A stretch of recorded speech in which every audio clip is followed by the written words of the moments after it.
Chers téléspectateurs, chers web téléspectateurs, internautes, je vous salue selon le temps au cours duquel vous ouvrez cette interview.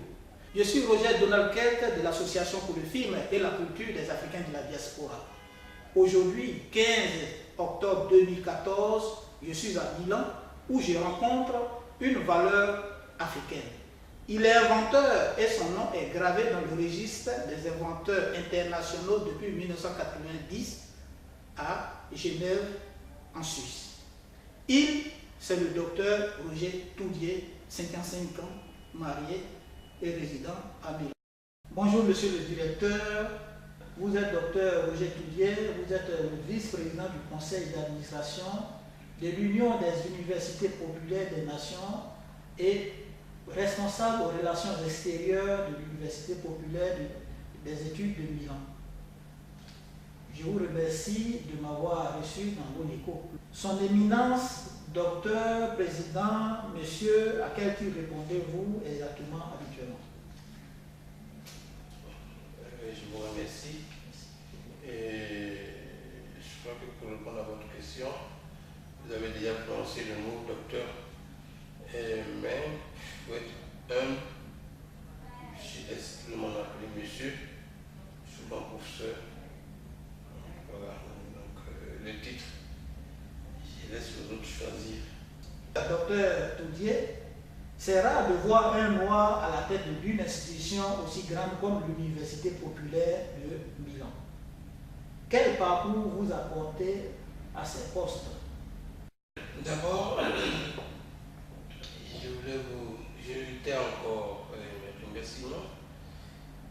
Et par rapport à votre question, surtout par rapport au parcours pour accéder à ces postes, je voulais dire d'abord il y a une ambition personnelle, une ambition un peu de révolution intérieure où le noir, l'Africain doit mettre en évidence ses capacités.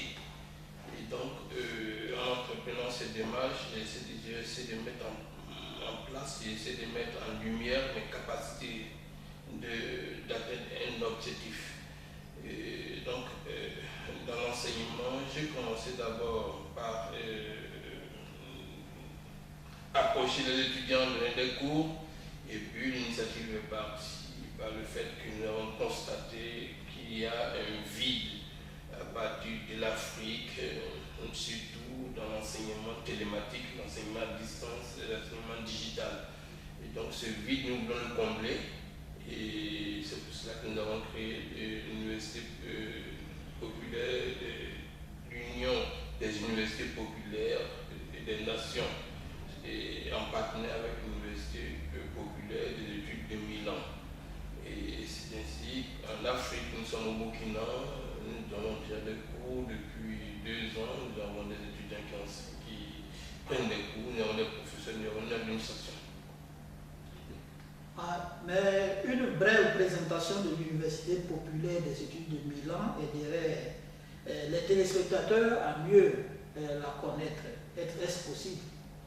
Oui, je vous donnerai une ligne, puisque bon, il y a des gens plus indiqués pour donner une description plus, disons, plus approfondie de l'Université populaire des études de Milan. Ce que je pourrais vous dire, c'est que l'Université populaire des études de Milan est née depuis 1901.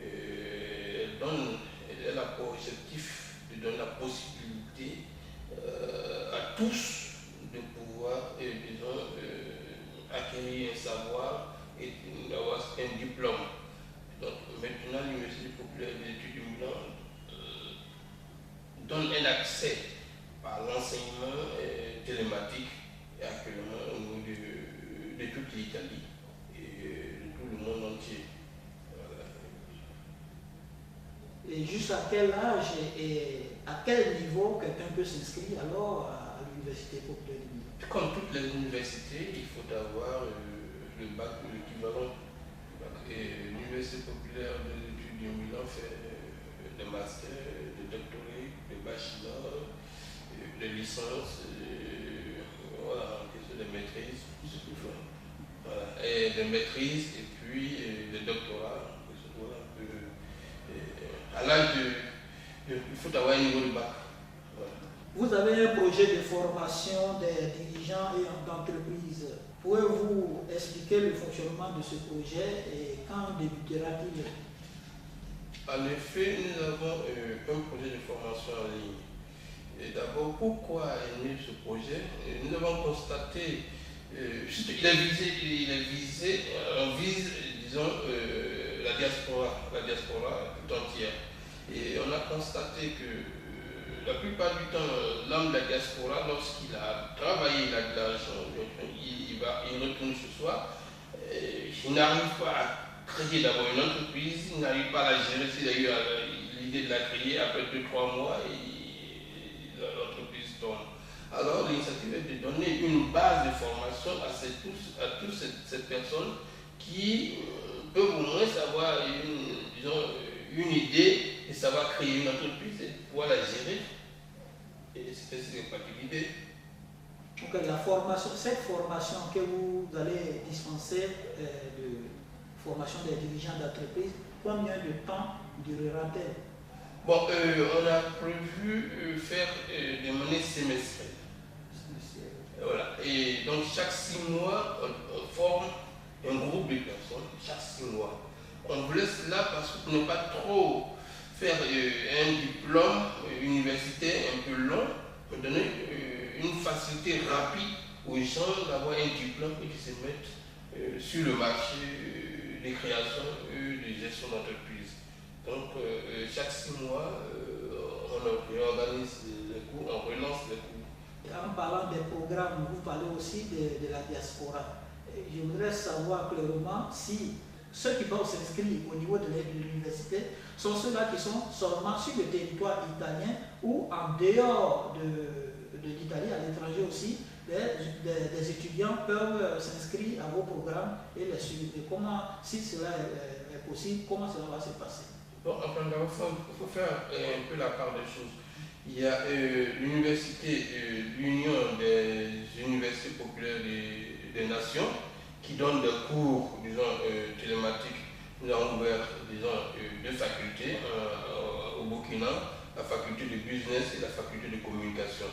Et les cours sont donnés, il y a des étudiants qui sont inscrits, qui font du bachelor, qui font la licence et puis qui font des masters. Mais pour ce qui est de la formation en 6 mois, tout le monde peut s'inscrire, que ce soit en Italie, que ce soit en Côte d'Ivoire, partout où il y a un besoin, ils peuvent s'inscrire et puis ils préparent leur diplôme et à la fin ils ont un diplôme.